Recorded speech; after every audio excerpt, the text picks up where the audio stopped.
My name is Carol. My name is Carol Kinsel, owner of Senior Care Solutions. I am proud to be here with our sponsors from the Alzheimer's Association and Oro Caregiver Resource Center. I'll just go over the housekeeping slide briefly. Make sure you're muted. Your video and you're muted is off.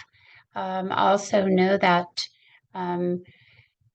we will be recording this presentation and it will be available and emailed to you to view after the presentation is complete, and it'll be available for a week after that point.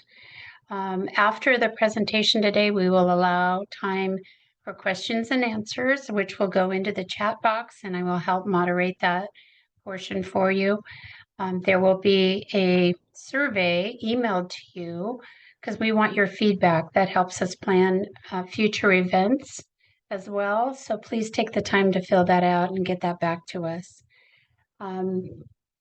If you have any technical issues, please put that in the chat. Michelle is our tech support today.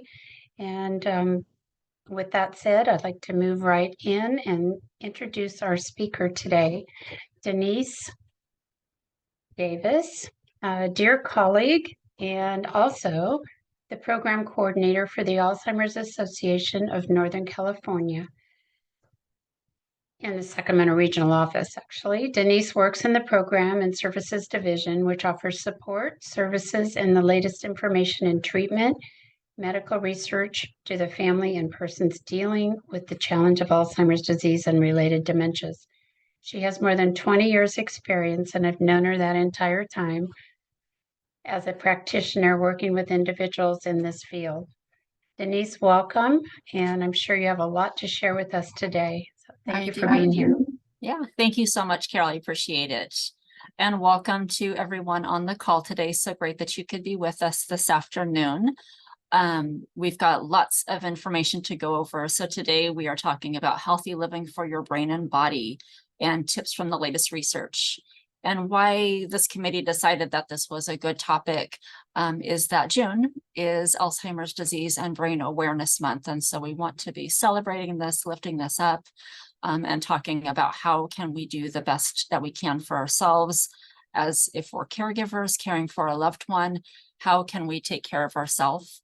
And also, you know, we can definitely share this with our medical professionals. How can we you know, what we want to hear from our medical professionals, because I know when I go to my doctor and I want to hear about what can I do more holistically, these are some of the things that I would love to hear just to live my optimal life, you know. And I think that I know that I've done the presentation a number of times now, and when I first received it in the curriculum, I thought, gosh, this is a good refresher. This is information that I think that we've all heard of for a couple of decades, to be quite honest with you. So about the dietary involvement and what's really the best for us, and also the good exercise. So there's a few new things, but I think that some of this is, we all need reminders. We all kind of need a cheerleader, if you will, to kind of pull us through and keep us going. So with that, let me go ahead and move forward here. And as you have questions, if you do have questions, please feel free to drop those in the chat. We have got a nice, small, intimate group today. So, you know, whatever that you'd like to say, if you'd like to direct a question specifically to our moderator, Carol, then she can definitely keep that anonymous, if you will. So our learning objectives are these. So today we're going to be identifying the reasons for taking care of ourselves as we age. And we're going to list strategies to age well in the following areas of physical health and exercise, also diet and nutrition, cognitive activity, and also social engagement.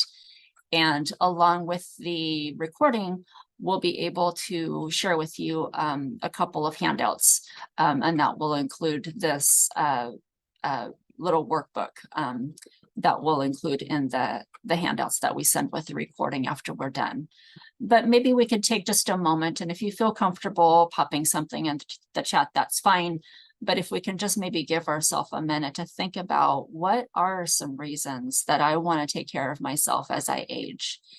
And so for myself, and so for working with family caregivers, something that I always try to bring to mind is that, you know, if I'm going to be putting things away in the top cabinet of a pantry, I want to make sure that I've got some good flexibility.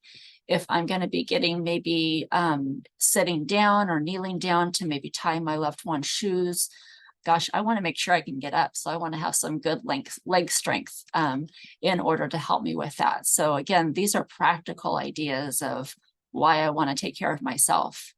In addition, of course, to feeling good, feeling like I've got some energy. And, you know, we all want to, you know, maybe either travel, that might be in our bucket list, or just live a healthy life, just be able to enjoy that retirement that, you know, many folks have been wanting to achieve. We put a lot into the forward, so we got to get something out of the back of it. So again, just give yourself a minute to kind of think about what are some reasons that taking care of yourself as you age is important to you. Is it so that you can care for a loved one? Is it because, you know, we all feel like we might be a caregiver in our future? I have been several times now, both familially with family in the 80s and the 90s, most recently as well. And I know that I will be in the future too. So I've got to be there for my family in the past and then now in the future. So when we think about aging and health, you know, aging well does depend what we see here on the screen, and hopefully you can see my screen. If maybe Carol or Michelle can kind of confirm that what you're seeing is what I'd like you to see, that would be great. But you should see aging and health. Good. Thank It you. looks good. Just making sure you don't see all my emails or things like that. So thanks for the No. confirmation, Carol. You're good, Denise. Thank you. Thanks, Russ, too. I saw your thumbs up. So aging well does depend on our genes, environmental and lifestyle too. And, you know, genetically speaking, we're going to get from our parents. I know with myself, I've got, you know, fairly fair skin. So I know when my mom would spend lots of time in the sun, she would get bright red and then she'd have freckles. And so bless her, I've got the same. My dad had one of these crow's feet, you know, when he smiled all the time and he spent lots of time on the water, either sailing or in a ski boat. And so bless him for giving me that too. Thin, fine hair, you know, all the things that we get from our folks. And that can include things like metabolic changes, maybe more susceptible to having a stroke or heart disease as well. So those things, you know, kind of can't change that. We might be able to eat really healthfully, exercise as best as we can, but we'll still have that underlying. But how can we, again, take care of ourselves so we can live the kind of ultimate, or, you know, the best life that we can? Environmental, we might not be able to move from where we are. So we're kind of, you know, we have the foods that are available in the areas that we live. We might be around smog and, you know, difficulty with that. So those environmental factors we might not be able to change as easily. Something that we can kind of, you know, maybe work on changing a little bit more easily would be lifestyle and those choices that we make at maybe the grocery store. You know, do I want to pull up and grab some good fruits or some good green leafy vegetables, or do I want to pick up something that's fried and fast food as I get home? You know, so those are the sorts of lifestyle changes and lifestyle choices that we're going to spend some time on today. All right.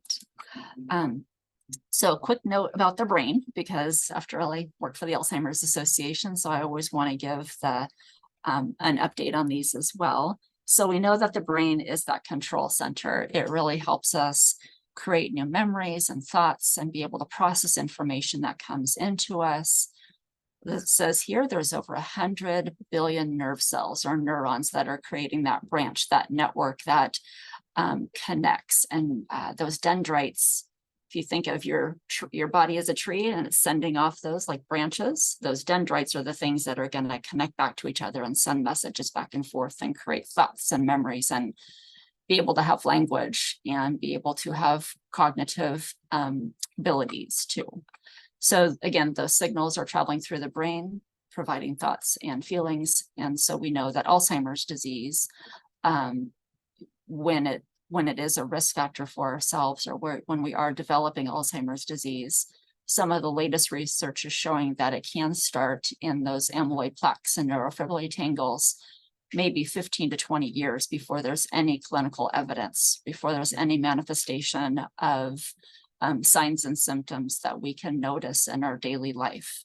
So again, this is why it's so important to start caring for ourselves, healthy eating, healthy living as soon as possible.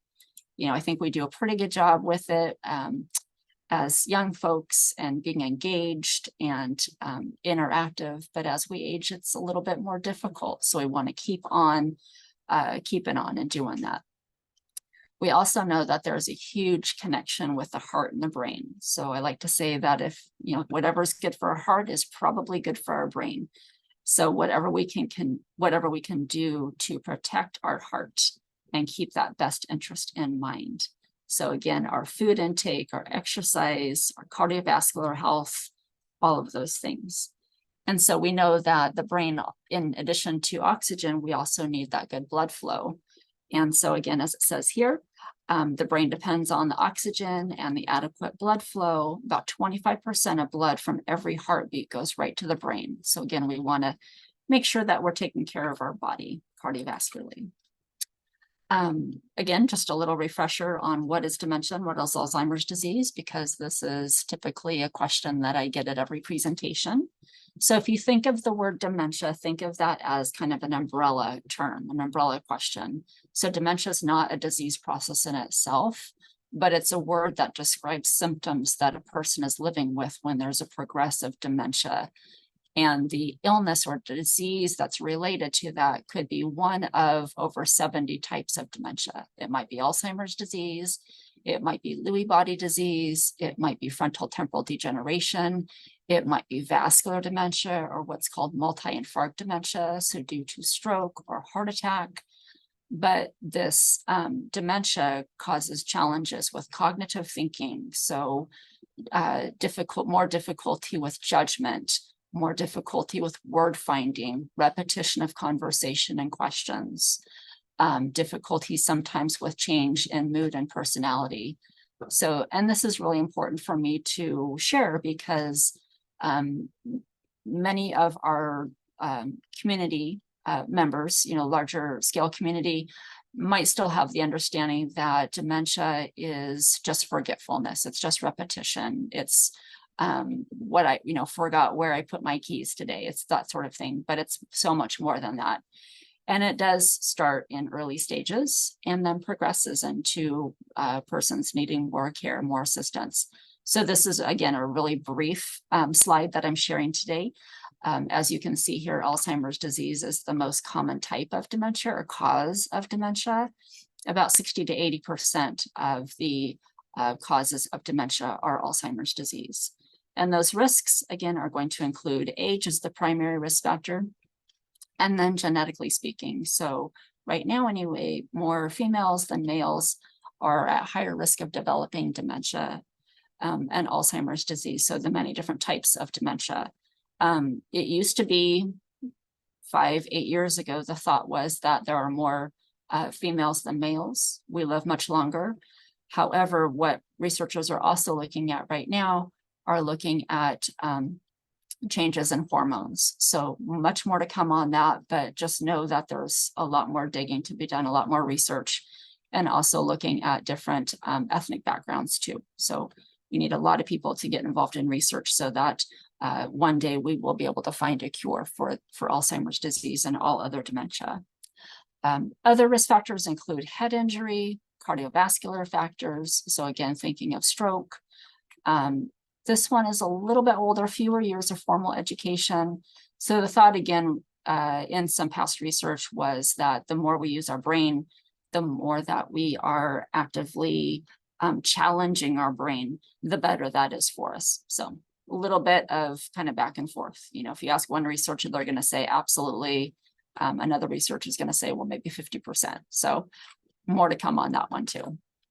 There are therapies for Alzheimer's disease, and they can treat for some time. But right now, there are no readily available medications that are disease modifying. There is a new medication that is disease modifying, but it's new, not readily available in every neighborhood.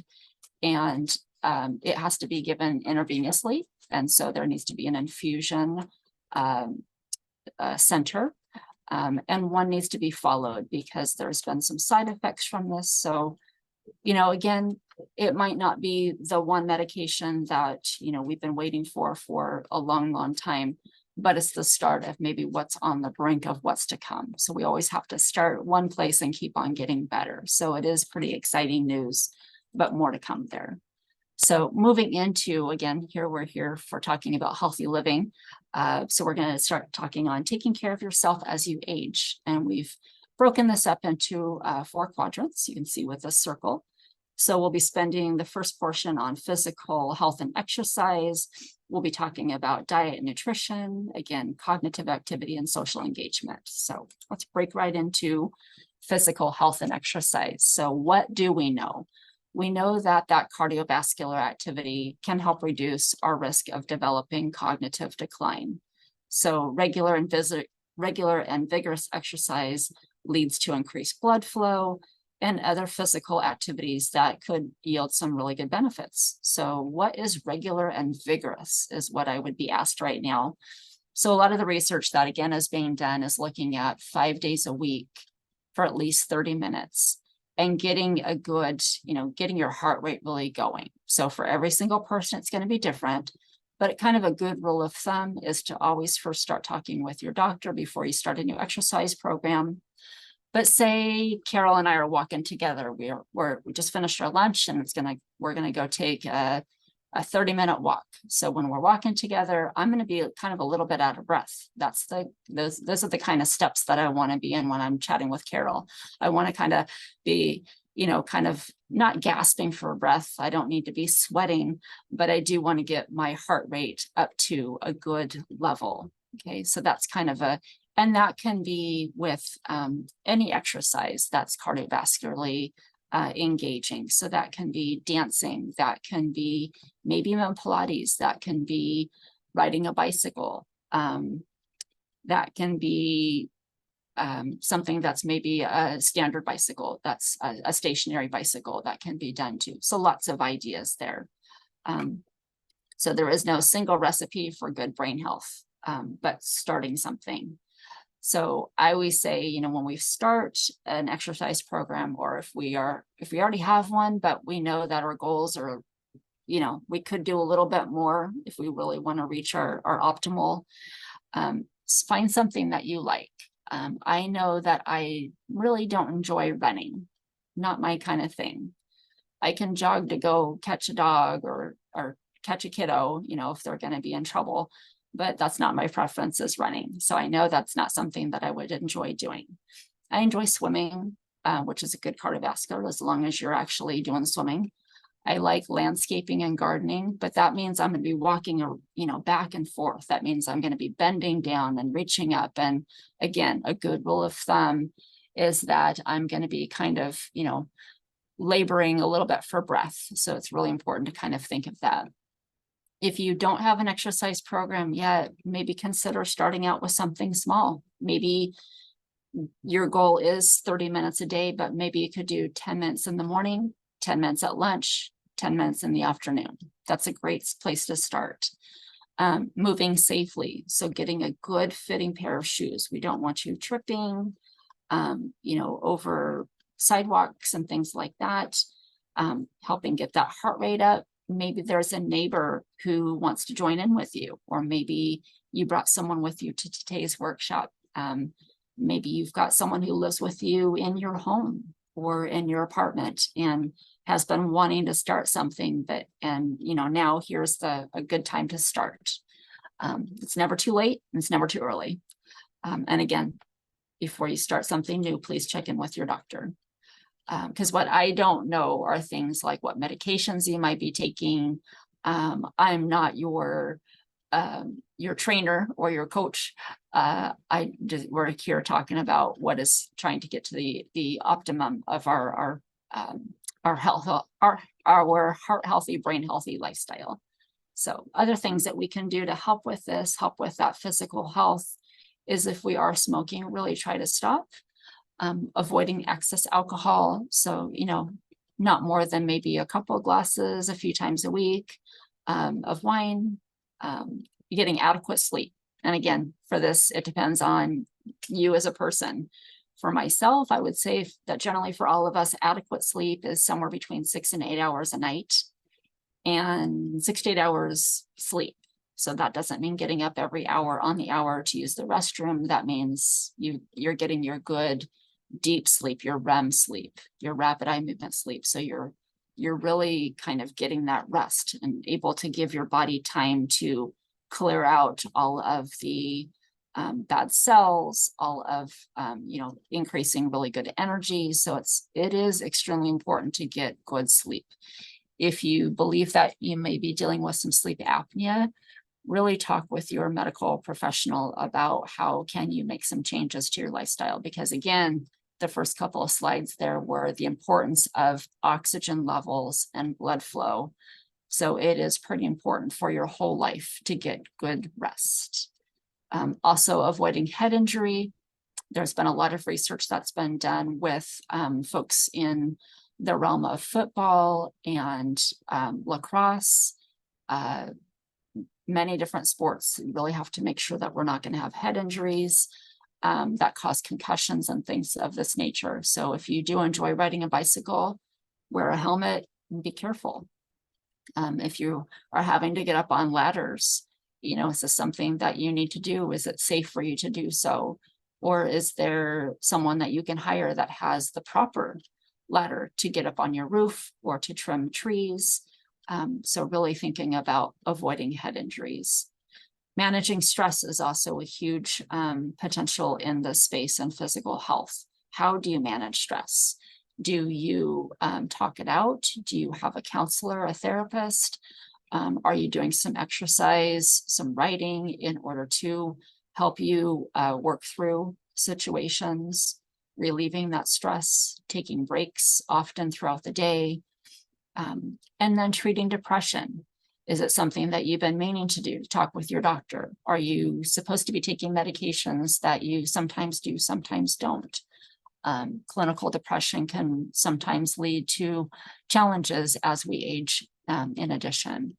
So check in with your doctor, make sure that they and you are on the same path, and what medications that you might be taking are where they believe you are, because we also don't want you to have any medication interactions that might cause or mimic or be challenging with our health as we age too. So again, what can we do? We can really monitor all of our numbers, and all those numbers include our blood pressure, our blood sugar, our weight, our cholesterol. And again, these slides are probably things that, I've heard this before. I know I need to do it. So here I am, really expressing that this does make a difference over the years and decades. As we age, we really have to take care of ourselves. We've got to make an investment in our cognitive abilities in our body to make sure that we are able to live a healthy life. When we're 75, 85, 105 years old, we really want to do the best that we can for ourselves. So again, this is very personal. This is looking at your age, your other maybe diseases and illnesses that you might have. So what's your best numbers that you could be at? What's that range that, what's our goal? So check in and make sure that you've got those for yourself. Okay, so now we're going to move into diet and nutrition. So again, what is that nutritious food that is fuel for the brain? So following some dietary guidelines can not only help reduce your risk of heart disease and Alzheimer's disease, but potentially also cancer and stroke, diabetes, heart disease. Might help with all of these things. So I'm going to speak mostly on just one diet. I know that there are gluten-free diets, vegan diets, vegetarian diets. Today, we're going to spend time on Mediterranean diet. Okay, that seems to be a diet that's been researched for the longest period of time, one of many. And so that's what we're looking at. That seems to be one that researchers are continuing to look at for reducing risk for developing those diseases that we just read. So what can we do? We can really benefit from eating good green leafy fruits and vegetables. So if you've got maybe green grapes or red grapes, we want to go with the red grapes. If we've got maybe kale as compared to corn, we want to go for the kale. I know sometimes kale isn't the tastiest to some folks, or spinach, but I've learned to put maybe spinach in my soups or little bits of spinach and maybe a salad, and really kind of fancied it up and put maybe like a lovely vinaigrette on top of it with maybe lemon juice and olive oil. So again, everything in moderation. Have you heard this before? I know that we have. So again, friendly reminders. Those nuts and beans and whole grains are really, again, supportive of a brain healthy, heart healthy life. The lean meats, the fish and poultry, again, all good for us. Can you have red meat? Sure. But maybe, you know, again, all in moderation. We're not going to have it maybe 7 days a week. We're going to just be thoughtful about what we purchase. Vegetable oils, you know, many different folks have many different thoughts. I think the most used and most research is looking at using olive oil. And again, not much, just enough if you're making a vinaigrette, a salad dressing. So trying to avoid those trans fats, trying to avoid those processed foods, boxed things, solid fats and sugar and salt, you know, the fast food, the drive-throughs, those sorts of things. Am I saying that you can't have cookies and cakes? Of course, there's going to be celebrations, but you're not going to have something again 5-7 days a week. You're going to have a treat. That's what it's, you know, a little bit of a dessert, if you will. So moving into cognitive activity. So again, what we know is keeping your mind active really forms those new connections.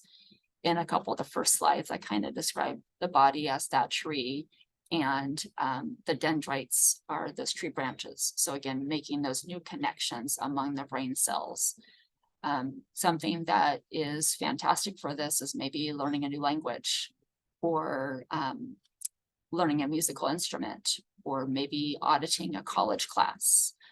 Can be great things for good cognitive activity. It's going to encourage really good blood flow to the brain, exercising the brain. So a lot of times those mentally stimulating activities may possibly maintain or even improve cognition. I know that when I've attended a class or a conference, not only is it mentally stimulating for me, but I'm around lots of people. So I'm also socially engaged. So I get like a 2, I get like a twofer. I get the social engagement plus the cognitive. And gosh, if it's a walking class or something like this, I might get a 3. So, you know, trying to think of things that are mentally stimulating for us.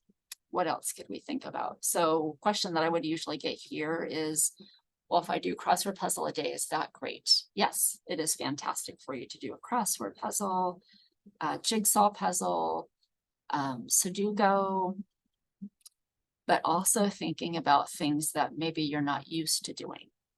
So really kind of stretching the comfort level, taking a college class that you can just audit so that you maybe don't have to worry about that grade. You know, you just want to kind of get in and get back to some kind of education, or maybe you've always enjoyed tutoring students.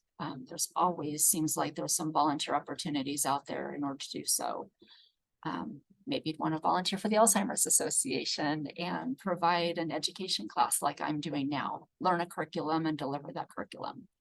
So, and I know as caregivers, you know, if there's caregivers on the line right now, I know that your role is definitely taking the majority of your time, like 99% of your time, as an added for future. These are things that maybe you could look forward to. So engaging in formal education can sometimes help with brain healthy ways and can provide that protection against developing dementia. Or if a person's living with dementia now, just really, again, giving you the ample and kind of living to that ultimate, if you will. Depends on the day. If it's a good day, trying different activities like this. So here's some additional ideas for things that we can do, kind of get us inspired. Is maybe not only reading books, but maybe even joining a book club, or maybe something that's challenging of reading some articles that might be inspiring. Maybe something that a hobby that you really enjoy. Like I really like outside activities, hiking, gardening. So maybe I'd want to do a little bit of research about how can I change up my vegetable garden this year.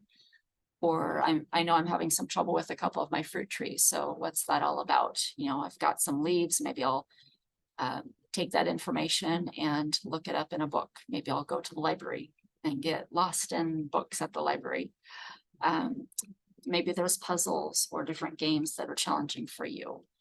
Maybe there are individuals that you live with who have been saying, hey, let's play a board game.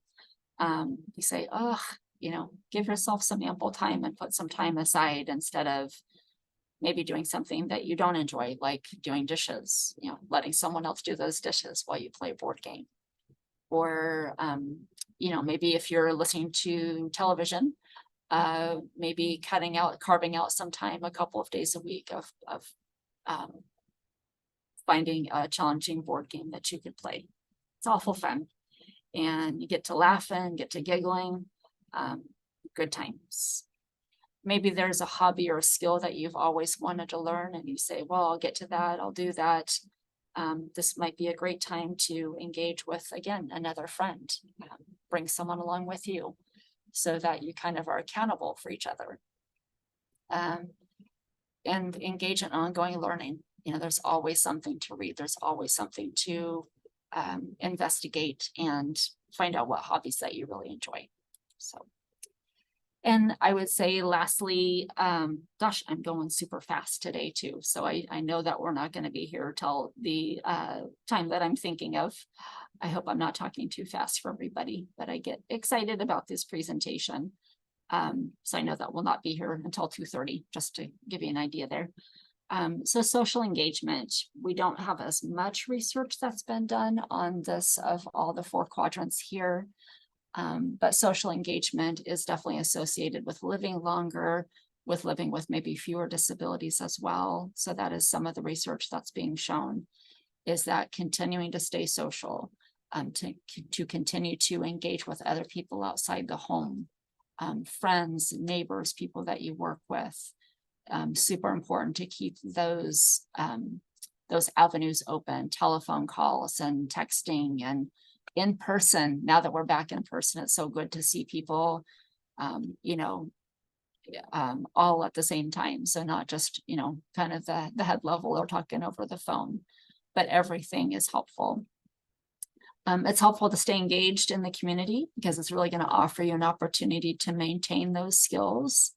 And again, if that's getting out in the community to do some different hobbies, or if it's going to the library, or if it's going to your exercise, the gym, when you're sitting at a table with friends for lunch or something like this, we just never know which way the conversation's going to go. And so again, our brain is not only taking in all the environment factors around us, what's outside, who's talking, the smells of the food that are in the restaurant that time or at your friend's house. But you're also trying to identify where the conversation's going to go. And again, that's where I see and feel those dendrites in my brain kind of, ping, ping, ping, ping. They're just making new connections all the time. And even if you don't go out to a meal, maybe you could take a picnic out someplace or just meet up for a walk. You don't have to buy anything. These things can be free. Or maybe you could pick an evening to dance in your home in the kitchen. Sometimes I've spoken with families that they've got the different technology, different parts of the house. So maybe like an Alexa or a Google device where you can turn on some favorite music, a favorite genre, and be able to dance or sing along to that music and maybe guess that guess that artist, or guess that singer, or guess that that group. You know, what year did that come out? So you can take all sorts of activities and make things challenging for you. Don't Google it. So try to really use your brain and see what different things, but those are awful fun things. And again, you know, when you're singing along with friends or just yourself, if you live alone, that music, that time, gosh, it really takes you back to remembering and thinking about a special memory that you had when you first heard that song, or if there was a special event. I know for myself, I can almost smell what was taking place, or feel, you know, kind of what happened that day or that night when I hear a special song. It really is amazing how our brain works that way. So those are super great things to help us today. Again, not only socially engaged here, but also cognitive activities. So again, remaining both socially and mentally active can maybe really support brain health and possibly delay the onset of dementia. So again, here we can do all these things that we're talking about. We can eat really healthfully. We can physically be exercising. You know, maybe we're a marathon runner and we've always eaten a Mediterranean diet, and we're very social people. We are we know 3 different languages, and we're always using our cognitive abilities. So I'm saying is we can do all the things that, you know, we're talking about here and maybe develop dementia as well. But maybe instead of developing dementia at say 72, maybe we develop that at say 86, you know, and gosh, that's, you know, that's a bummer. But we have all of that time that we still have together. Maybe it's not as severe as it could have been if we weren't taking care of ourselves. So again, we could do all the things, still develop, but maybe we could delay that for a long period of time. And for myself, that is a benefit. That makes sense. That's a good thing. We all have our own opinions, our own perspectives, but that sounds really positive. And I think that's a good thing. So other social engagement activities that we can do, or maybe again visiting with friends and family. I love this picture because it always brings me back to looking at pictures. They might be in books still, if you can take out the photo albums, you know, and you live with someone who's maybe much younger, show them what a photo album is, because maybe they're so used to looking at their telephone and looking at all the pictures that are right there that are so readily available. It's awful fun to print those and put those in books. So, you know, there's definitely a hobby that we could have. I know my kiddos have recently done, the 2 that are still living at home here have had with their high school classes, a couple of them to do their family tree. And so it's been really fun to look back and talk about where family came from and grandparents, and you know, well, why did people name their loved one this? And, you know, so it's just been really neat to see and hearing the questions and helping us think. And sometimes that makes us, my husband and I, reach out to sisters in order to find out, now this is the right one, right? Because we don't want to give wrong information to the kids either. We want to provide them with the right stuff.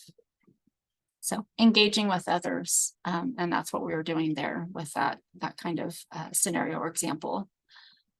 Staying involved in the community.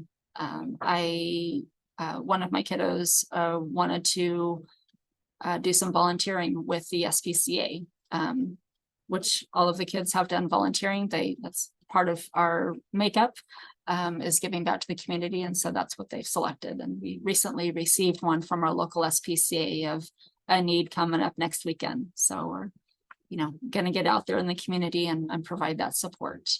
So, you know, again, I know as caregivers, our days are filled, and there's not even an hour that you can even think of putting something aside in order to do that. But as things, or if something comes up where you are able to give an hour to anyone for a conversation, or you know, being involved in a club that you still are involved in. Maybe you do have some time and you're involved with a seroptimist group, or you're involved with tutoring. Gosh, there's so many options out there that we could. So again, some ideas and some inspiration, hopefully, that provides you with. So again, what I want to say here is that this is a lot to take in, lots of information, and we don't have to go about this all at one time. Not asking us to exercise 5 days a week for 30 minutes at the least, and, you know, walking and swimming and all that business, and changing your diet and staying connected socially and taking a college class. No, maybe starting with one thing. You know, maybe again, if you feel that, you know, I'm already really good about my socialization. I belong to a couple of clubs. I feel like I'm connected with my neighbors. I feel like, you know, I'm happy, I'm content with where I am right now.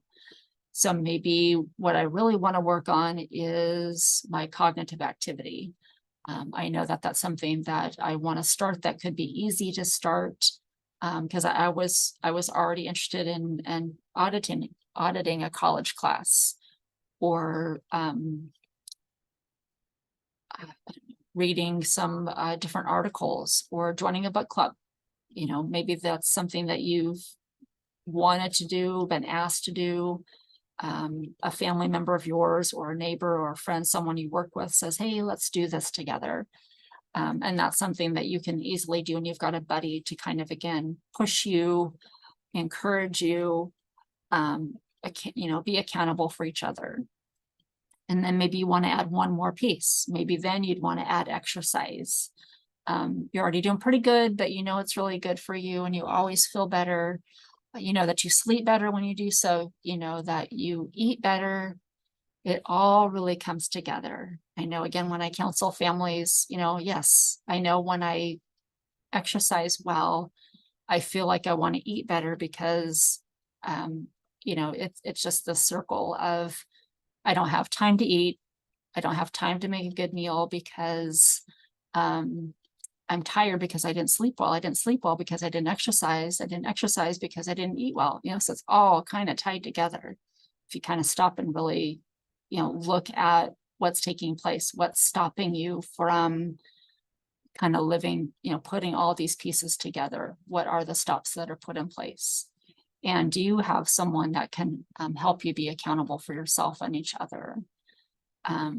So again, to really combine all four to achieve those maximum benefits is that kind of gold star goal.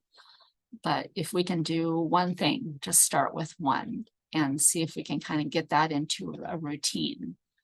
Something we can do on a weekly basis, and then maybe add a couple of days a week, you know, so that we're consistent with that. Again, we've got to invest in ourselves now so that we can have good investment, you know, 30, 50 years from now. We're important, and we need to take care of ourselves to do so. So taking care of your health, again, super important, that physical health and exercise.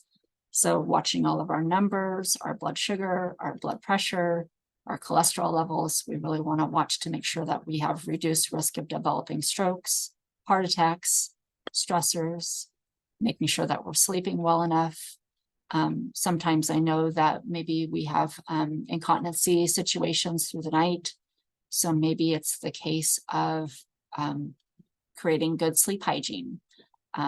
Maybe if I recognize that I've had too much caffeine late in the day, maybe switching that up and having my last iced tea, cup of coffee, hot tea at, say, 11 o'clock in the morning, and then just water, maybe a diluted juice, but, you know, kind of clear fluids towards the rest of the day. That's going to help me sleep better. And then if I have some sleep apnea difficulties, if I'm not breathing when I'm sleeping, I want to get that checked out. I want to talk to the doctor. There's, you know, the devices from the old maybe weren't comfortable, but there's some new products out there that might be a better fit for you now.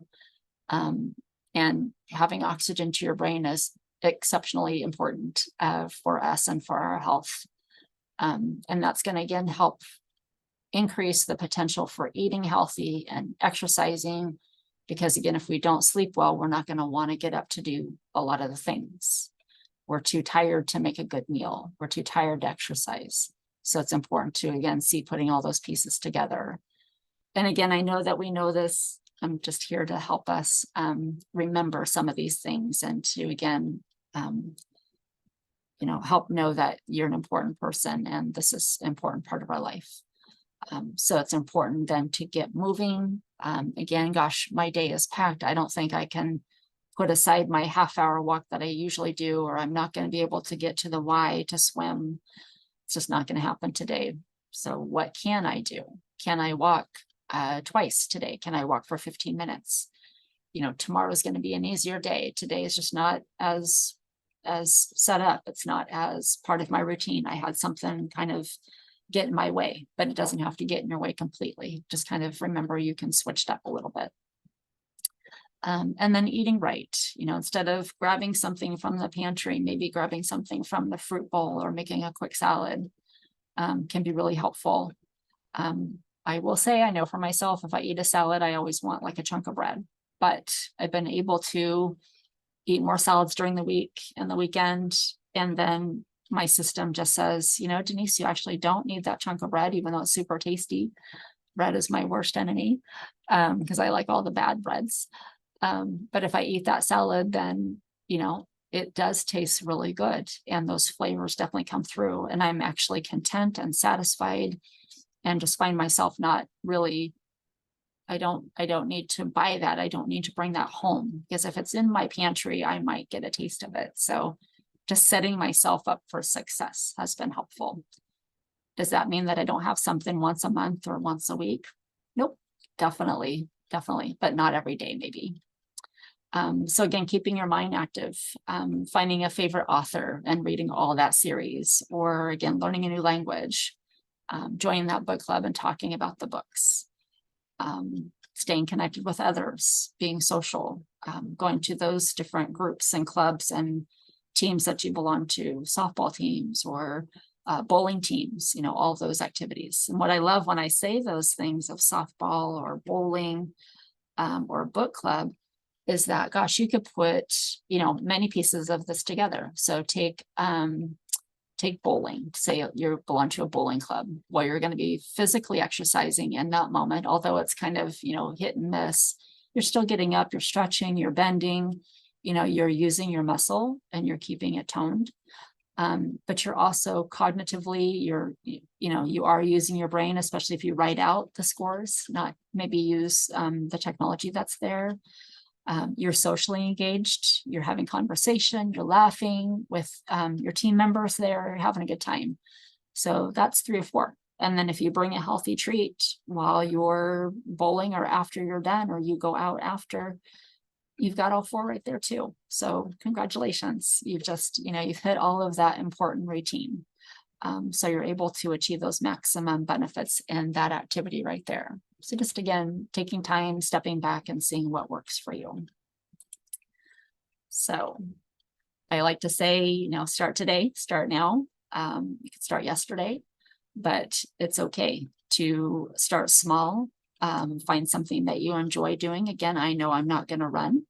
That's not going to be my activity of choice. It's going to be walking, maybe bicycling, probably adding Pilates to getting back on track so that I can start small, put myself kind of first, maybe have someone make sure that I do that task, making sure I do that exercise where people can see me, my kid can see me doing the activity, do it with me.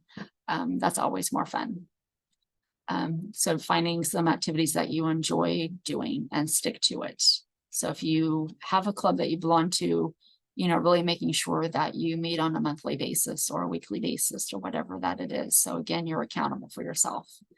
Again, making those healthy choices, grabbing for the bag of chips or grabbing for the fruit. Just again, you can make a choice.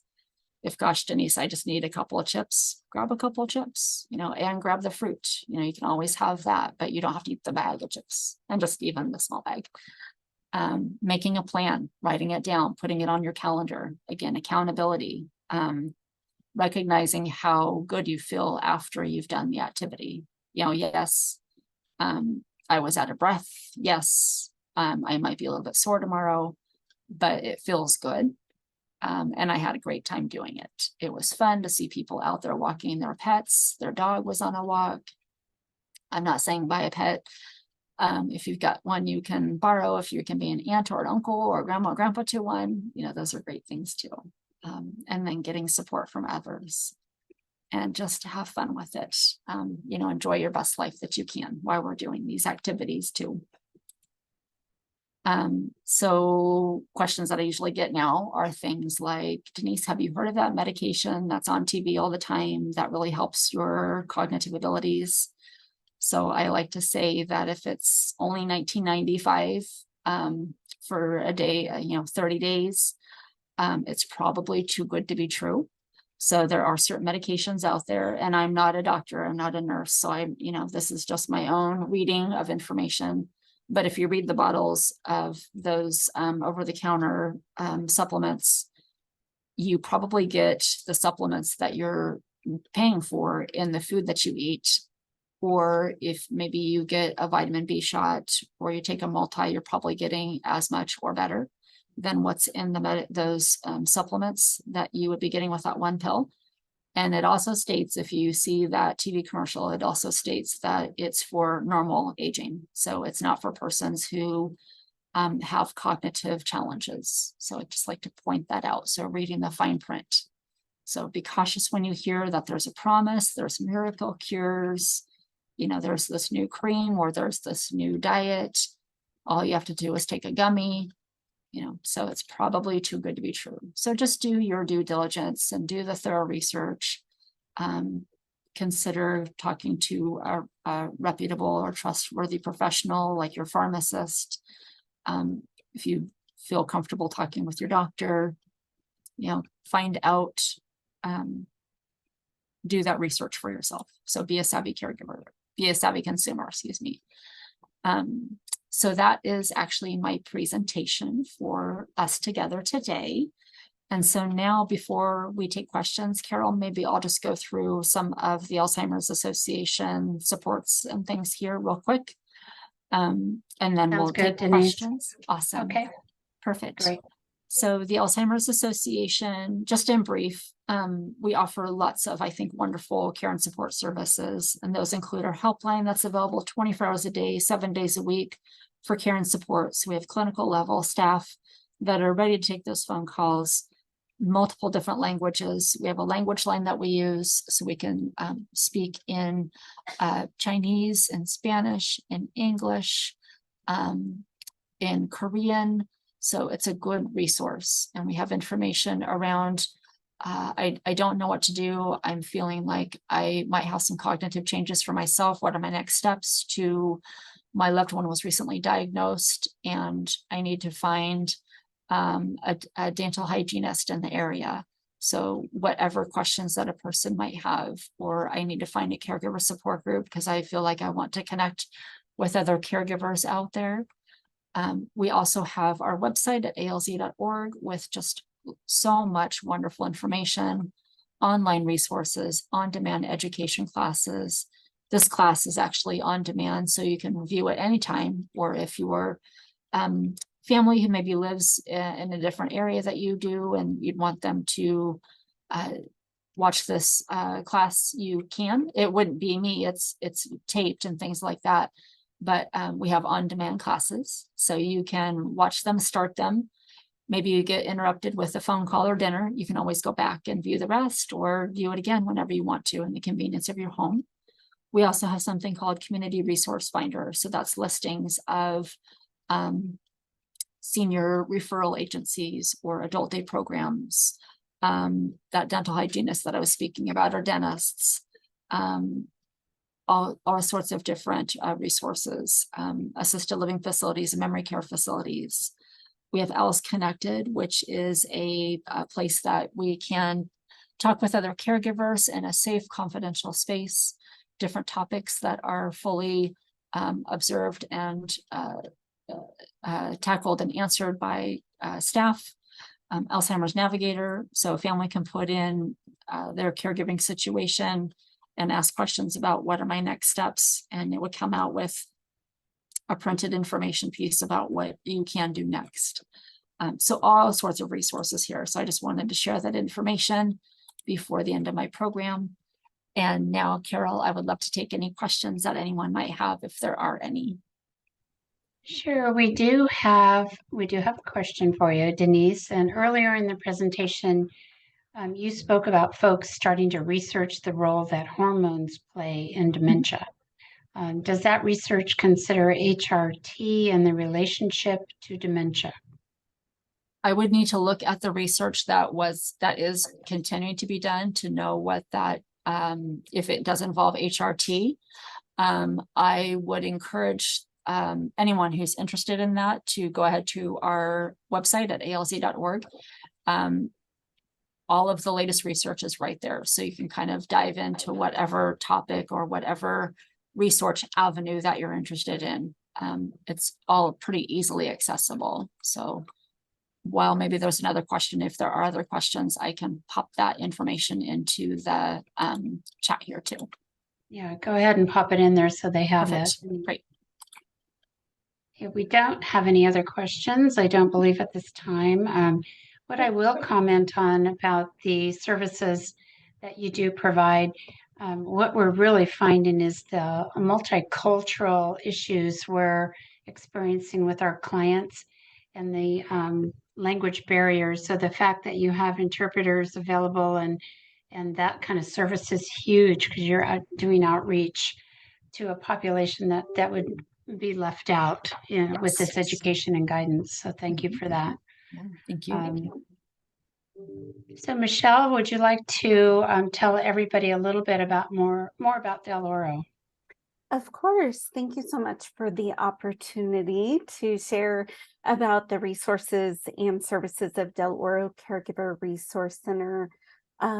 If you are providing care for a loved one in your home, we certainly invite you to connect with us if you haven't done so already. Our whole mission is to improve the well-being of family caregivers throughout your journey as a caregiver. I heard this wonderful analogy a couple of weeks ago, where we will be beside you. You're the driver of the car. We'll be beside you in the passenger seat, in the back seat, still on the sidewalk if you haven't yet picked this up. But I loved, just how that was depicted, and that you're the driver and we're here to support you. Sometimes you don't know which direction to go, and we can help provide resources and services to guide you. Sometimes we may need to drive you along the way, but you're always in control. And so we provide everything from, of course, education training like the workshops here today, to support groups, respite care to give you a break from your caregiving situation, counseling, and of course, legal consultations. So please give us a call if we can be of any help and support. And thank you for being here today. Thank you, Michelle. And by the way, everyone, Michelle is the Executive Director of Del Oro Caregiver Resource Center, and has been for years. There's no one like her. And I just termed off the board after 15 years and 15 and a half years. And to say I'm passionate about Del Oro is an understatement. So Thank you. But I'll just tell you a little bit before we sign off. I'll tell you a little bit about Senior Care Solutions. And I'm the owner of Senior Care Solutions. We're in our 26th year in business. Our physical address is in Fair Oaks on the corner of Sunset and Hazel. We are senior housing and placement assistance specialist with vast knowledge on all the resources in the community for families. Our services are free. We have been providing education in the community for the last 2 decades, and will continue to do so, as well as support groups. We have two divisions in our company. One is the private pay division, where individuals are fortunate enough to be able to pay for their own care in the home or out of the home. And then we have the assisted living waiver division, which supports folks needing care who are Medi-Cal recipients. We welcome your call to help you in any way we can. And we oftentimes refer you to Del Oro and the Alzheimer's Association, so we create a web of support around you and your loved ones on your journey. Thank you so much for being a part of our presentation today. You can look for an email to follow with the recording, as well as the email that will have the survey that we hope you will fill out. Thank you so much for being here. Sorry, it took me a little bit longer than I thought. This is Denise real quick, and I just dropped into the chat the information about the research, the page there. So you can check that out to find out more about research studies, especially in women's research initiatives. So I hope that's helpful.